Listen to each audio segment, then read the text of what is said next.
quand il fait fret. Pas froid, fret. Qu'il y a un gros soleil, c'est le temps de bien s'habiller.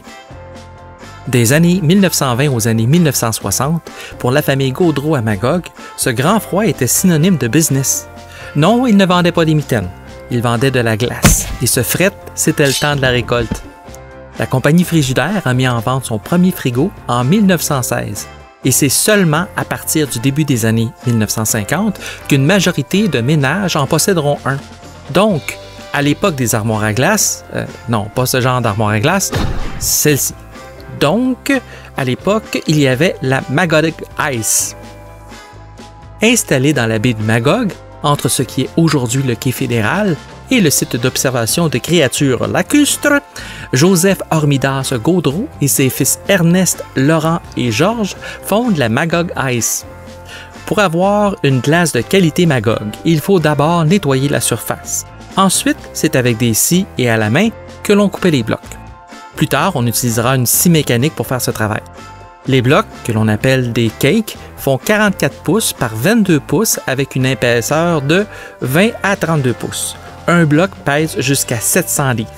En métrique, ça fait très pesant. On se sert de pic pour sortir le cake de l'eau.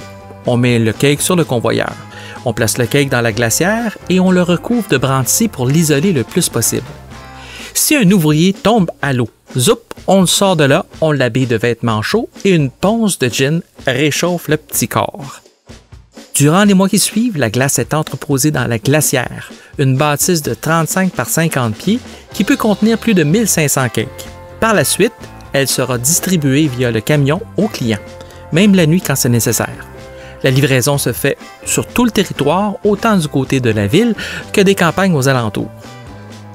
Si en 1951, 47 % des ménages québécois ont un réfrigérateur, 10 ans plus tard, c'est 95 %.